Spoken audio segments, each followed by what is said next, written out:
I'm Aaron from PhoneDog.com. Part 2 of the HTC One S Nokia Lumia 900 Dogfight starts right now, but before we get into it, special thanks to Best Buy Mobile for providing us with phones like this for use in our one-pawed bandit game, which we turn around and give to you on the site. When you walk into Best Buy Mobile, you're not going to deal with paperwork or rebates or waiting 8 to 10 weeks. At Best Buy Mobile, you'll walk out paying the after rebate price. Here we go, One S Lumia 900. It's part 2, and it starts right now. Part 2, also known as Part Dos of the HTC One S versus Nokia Lumia 900 Dogfight. And really, there are benefits to both of these devices, in all honesty. I say that in a lot of the dogfights, but it's really true. It depends on what you want.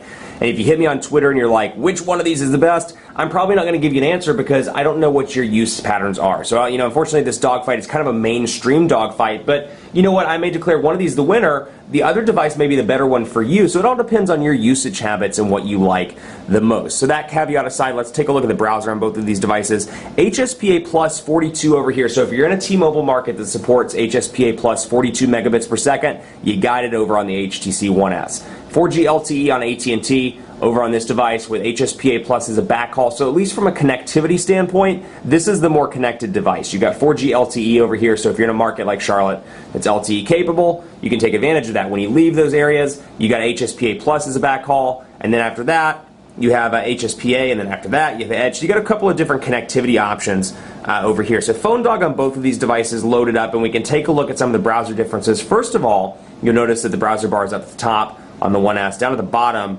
on the Lumia 900. You're going to see transition effects incredibly fluid over here. This is one benefit of Windows Phone. The downside is no flash support. So if that's something that's important to you, steer away from the Lumia 900, at least for now. There's no flash support. But on the flip side, it makes transitions incredibly fast. So you can see, a great web browsing device, and it's a moderate-sized display. So you can see 4.3, relatively decent for most stuff. Browsing the web, watching music videos, doing things like that. And then down here, you can access your tabs, and you can see the best phone news, which is us, obviously. Of course, we're the best phone news.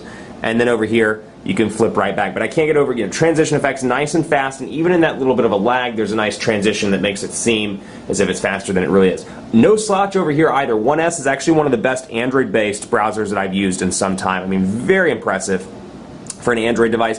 Android historically for me has kind of lagged in the browser department. This is, again, not taking into consideration any ROMs or rooting or anything. I'm talking about stock Android out of the gate has historically been kind of laggy for me on a lot of the devices I've worked with. The S4 is definitely a trooper in the processor department. Incredible processor, which we'll talk more about in the speed test in just a minute. But you can, of course, enable Flash, and you can do a lot of cool things in here. View desktop site, which this is already the desktop site, so that wouldn't matter as much. But when you get up to the top, you can go up over here and click tabs and scroll back and forth. I like my train of thought here. PhoneDog, Pinkberry frozen yogurt, more PhoneDog. I hope that's your train of thought as well. PhoneDog in the morning, yogurt for lunch and dinner, PhoneDog at night. That's what I like to see. But both are pretty excellent in the browsing department. I'm going to give a slight edge to the One S just because of the flash capabilities. Obviously, that's something I still use on a regular basis, and I would imagine you probably do as well. Flash or HTML5 or some sort of option in that department. Let's talk a little bit about speed test as well, and actually let's go into that so you can get an idea here of what, and let me see if I have bandwidth. I don't have bandwidth pre-installed over on the Lumia 900 because I did a software wipe, and unfortunately it is no longer available in the Windows Marketplace, at least the last time I checked. But we can look at T-Mobile speeds here. 4G, HSPA plus, it's reasonably fast in most cases. I am in Uptown Charlotte in my office right now, and it is kind of rush hour, so keep that in mind. And I say that a lot in these videos, but I usually shoot these videos during rush hour, so there's really no other solution I can offer you there, sorry. But it worked pretty impressively well with AT&T's HSPA plus, with T-Mobile's obviously, which is what comes with it out of the gate. Not too bad. Ping's a little really bad right there. That's not a good indicator, but I've seen speeds as fast as 10, 11 megabits per second in the Charlotte area. We're not exactly the mecca. Oddly enough, we get quite a bit of advancement in the wireless technology, but for whatever reason, like LTE on AT&T isn't that fast. So we get LTE before a lot of markets, but it's never really fast. I don't know if it's a train issue. Still trying to figure that one out. After all my years in wireless, it's still very odd to me. But anyway, I've seen speeds as fast as 10 and 11. In other markets, when I'm traveling for business, I've seen it as fast as 20 to 25 megabits per second. So it can be pretty fast and pretty impressive at that. So let's load up Quadrant Standard as well. And while we're doing that, I'm gonna run Quadrant Standard over here on the One S. I'm gonna see what we can find. I'm gonna try to do two things at once. So we're gonna run Quadrant Standard over there. This may fail miserably, but that's okay. You can just dislike the video and, I don't know, watch something else like my Galaxy S3 Roundup or something. But you can see here, here's the market, and you get a couple of different options out of the gate. It's a Nokia device, so you get kind of like exclusive markets within the market, if you will. You get AT&T stuff, you get Nokia stuff. Come in here, for example, and you can see Nokia, and you'll get a couple of different free applications. This is really what makes this device as awesome as it is, because obviously the price point's pretty cool, the LTE is pretty cool. What I love about this, I can come down here and get Nokia Drive and Nokia Maps for free. Drive is a killer application. Absolutely love Drive. It's great because that's always been my gripe about Windows Phone. There's no real good navigation tool. There's no real good. That's terrible English. There's no great navigation tool. That's pretty bad, but you know what? I'm going to run with it because it's Tuesday and I'm just going to run with it. Nokia Drive's downloading now. You can see AT&T's LTE is reasonably fast based on this app download right here, but Drive is a pretty impressive application because it takes Bing, or Bing Maps, if you will, to the next level, and it's free. So obviously you get the Lumia 900. You can take advantage of applications like Drive, Maps, Transit, and really it's a good software portfolio. So while we're waiting for this to load, 5,130 on Quadrant Standard on the HTC One S. So Drive, really impressive. So out of the Windows phones, just comparing apples to apples, the fact that these Nokia applications come for free and then you get like CNN and ESPN, really nice value proposition considering this device is still $100. So we'll load this up and see if we can get it to run. Let's do this a little bit later, which I have a feeling. Okay, so here we go. Look and feel very similar. They acquired Navtech a couple of years ago, so you can see what it looks like. You can put it in 2D or 3D mode, set destination, you can change your settings and do all this stuff. Change your navigation voice, put your speed limit on so it'll alert you when you're speeding, and that is that. So you can see, again, a nice little setup here, and then you have Bing Maps as well, which comes with every Windows phone.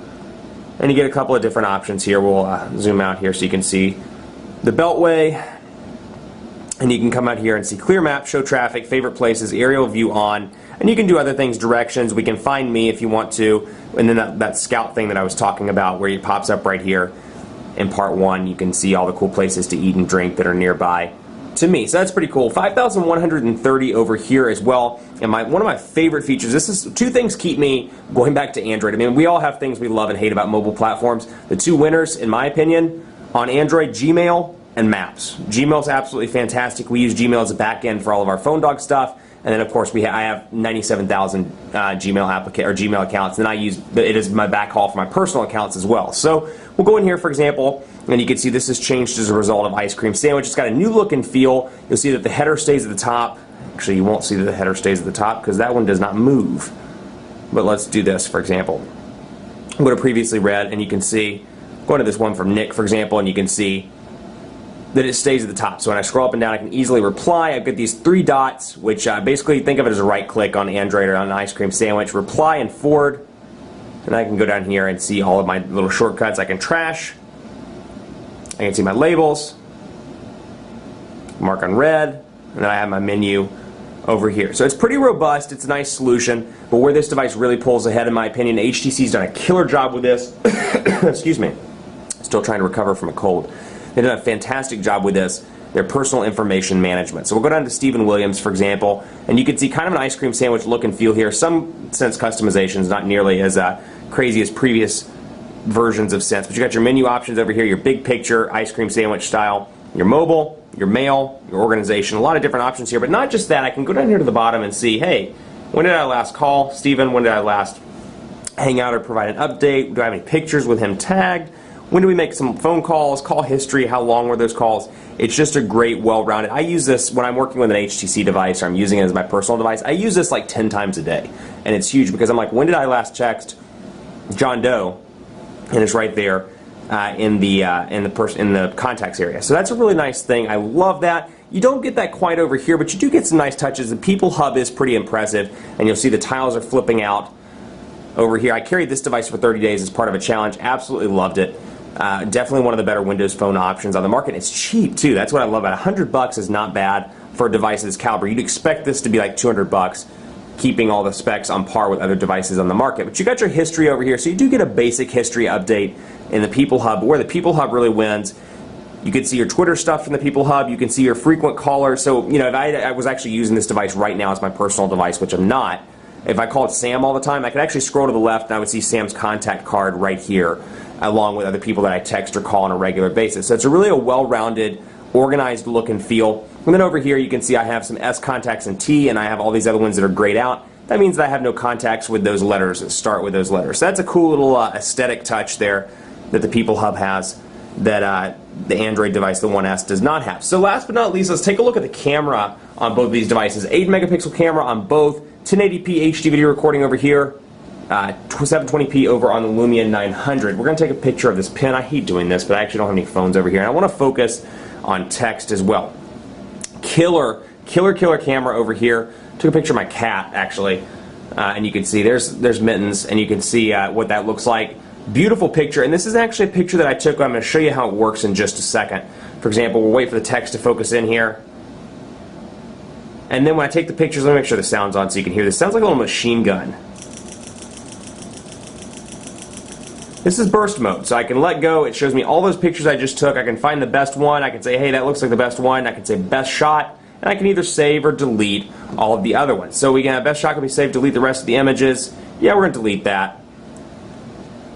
And then we'll go back and see that that one is stored. Likewise, this is great if you're ever watching a sports game or you're doing something like that. You can easily see, for example, camera.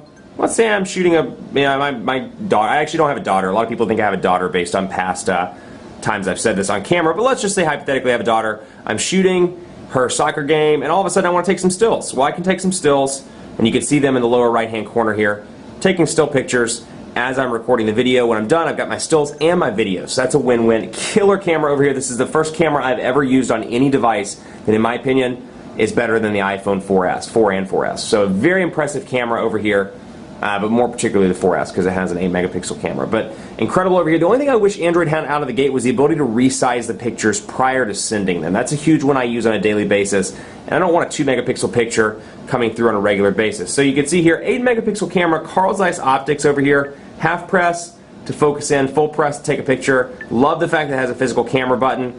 And then I have easy access to the gallery. So from a user interface perspective, I like this one a little bit better. From a camera perspective, the 1S is definitely top notch. Battery life as well, about the same, a little bit better on the 1S just because HSPA Plus is not as much of a battery hog as LTE. 1,830 milliamp hour battery on the Lumia, 1,650 over here on the 1S. I'm able to make it through the day with both. I was surprised at how good it was in the Lumia. That said, I do eke out a little bit more on the 1S with my personal use. Moderate use, texting, calling, emailing, browsing the web, the 1S is here. Also, I'm really impressed with the standby times over on the 1S as well. I've left this for several days on my desk, turned it back on, and seen minimal drain in the battery department. So pretty impressive there. Both of these devices charge relatively quickly. I give a slight edge to the 1S in terms of charging time though. So both of these are good devices. They're both pretty decent in reception. I've taken them to their respective dead spots. AT&T has a dead spot that I tested in South Charlotte. I get this mixed up every single time. South Charlotte here, West Charlotte over on the T-Mobile side. And both worked relatively well. It was choppy, it was hard to hear, but they both made it through unscathed. So it's a dogfight. One of these has to win, and I'd love to spend all the time in the world talking about more of the features, but at the end of the day, got to give the gold medal to one, and the winner is the HTC 1S. Now again, it's really going to depend on what you use your device for. This to me is the better all-around device. It's got a killer camera. Love the build quality here. Not to say polycarbonate's bad by any means, but love the build quality. Decent battery life, maybe a little bit small, but decent. The Beats audio, which I wasn't even able to touch on, is actually a pretty cool feature, even though they don't provide Beats headphones out of the gate, which that's not so cool. But love this device all around. S4 processor, incredibly fast. And then over here you get a great value proposition. $100 gets you a nice smartphone with a polycarbonate shell. Some really impressive features here as well. LTE for $100, you can't really go wrong. So I think it's going to depend on A, whether you're switching carriers or what you're looking for. B, if you like Windows Phone or Android, and C, how much money you want to spend. But all around, the 1S is the winner. Much more coverage to come on PhoneDog.com with the 1S and with the Lumia 900, so keep it locked on the site for continuing coverage. Fight, fight, fight, fight, fight. You love one, you hate one, you think I'm crazy, you think the Lumia is the best phone, you think I'm stupid because I didn't do something, something, something on one of these phones. Let me know on Twitter, PhoneDog_Aaron, and on Facebook at Facebook.com/PhoneDogAB. Hit us up on Google Plus as well, gplus.to/PhoneDog, and as always, vote for your favorite in PhoneDog's official smartphone rankings at PhoneDog.com/rankings. Thanks for watching. Keep it locked on the site. More dogfights to come in this crazy summer of smartphones. I'm Aaron from PhoneDog.com. We'll see you next time.